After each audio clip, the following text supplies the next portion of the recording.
안녕하십니까. 저는 2020년 목동 이투스 앤서에서 재수 생활을 한 김홍인입니다. 저는 올해 서울대학교 경제학부에 수시 일반 전형으로 합격하였습니다.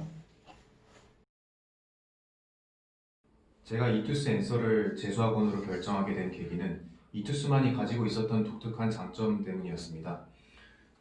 재수를 하기 위해 여러 학원의 상담을 다녀본 결과 이투스 앤서만큼 자기주도적인 학습 분위기를 가진 곳이 없었습니다. 특히 전 스스로 공부하는 것을 좋아하는데 그런 저에게 강의를 선택해서 듣는 것은 정말 매력적으로 다가왔습니다. 뿐만 아니라 쾌적한 환경도 선택의 이유이기도 했습니다.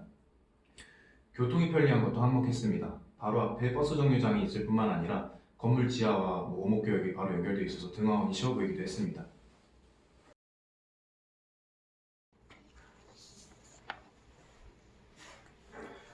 이투스 앤서에는 다양한 프로그램이 있는데 특히 정기적인 입시 컨설팅은 저의 합격에 매우 큰 도움이 되었습니다. 타 학원이나 어떤 고등학교처럼 단순히 담임 선생님과 상담을 하는 느낌이 아니라 정말 입시 전문가분과 컨설팅을 한다는 느낌을 받을 정도로 전문성 있는 정보를 얻을 수 있었습니다. 특히 담임제가 아닌 강사와 수석 매니저가 분리되어 있는 이투스의 시스템 덕분에 학생 개개인의 관리가 매우 철저하게 된다는 느낌이 들었습니다. 강사들도 마찬가지로 강의에만 집중할 수 있어 강의 퀄리티도 최상급이라고 생각합니다. 또한 큐존 독서실 시스템 덕분에 공부에 더욱 집중할 수 있었습니다. 효율적으로 학생들을 관리할 수 있을 뿐만 아니라 반에 상관없이 약간 무작위로 배치된 듯한 느낌이라서 학생들 간의 과도한 친목 도모도 방지되었다고 생각합니다. 태블릿이나 멘토 선생님을 통해 수시로 질문 및 상담이 가능하다는 점도 이투스만의 장점 중 하나입니다. 공부하다 드는 궁금증을 빠르게 해결할 수 있을 뿐만 아니라 심리적인 위안도 얻을 수 있었습니다.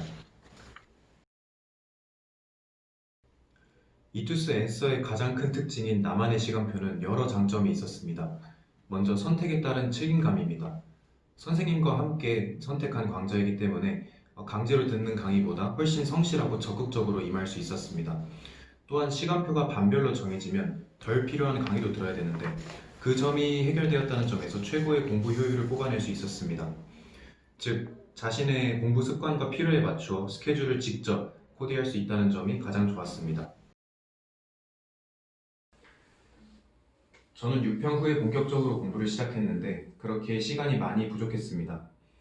가장 먼저 6평 직후엔 새로 추가된 수학의 개념부터 익히는 것이 급선무였습니다. 하루에 거의 80% 정도를 수학에 투자했던 것 같습니다. 또한 이 시기에는 공부 방법이나 문제지 등을 고민하기보다 정말 속된 말로 닥치는 대로 풀었던 기억이 있습니다. 실제로 수학은 풀면서 더 개념을 이해하고 성장하게 되는 것이 크기 때문에 이 시기 이후 수학 성적이 많이 안정되었습니다.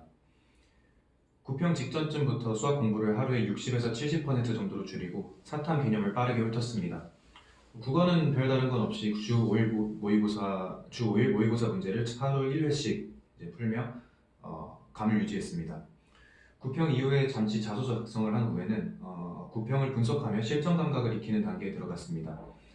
수학 기출문제지를 모두 완성하고 오답을 다 회독했으며 기출문제지로 구성된 모의고사 풀이를 매일 했습니다. 수능 직전까지 가서는 거의 매일 2회 분량의 전과목 모의고사를 풀며 수능에서의 실전 감각을 유지하기 위해 노력했습니다.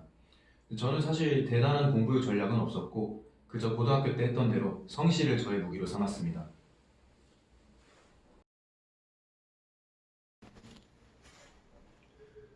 재수를 할 때 자세와 같은 것들은 많은 사람들이 이미 말해줄 것이니 저는 딱 두 가지만 말하도록 하겠습니다. 먼저 제 정시 재수를 하는 친구들은 이미 한번 봐서 알겠지만 수능 미만 잡이라고 하는 이제 세간의 말을 꼭 명심하며 공부하시길 바랍니다. 9평이나 6평에 많은 의미를 두지 말고 실전 게임은 무조건 수능이라는 것을 꼭 명심하고 그 점에 유의하여 공부해주세요.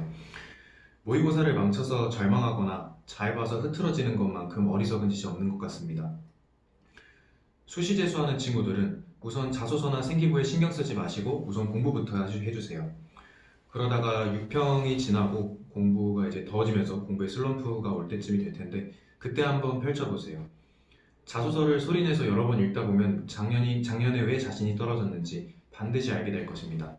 그 점을 고치고 꼭 성공하실 수 있길 바랍니다. 감사합니다.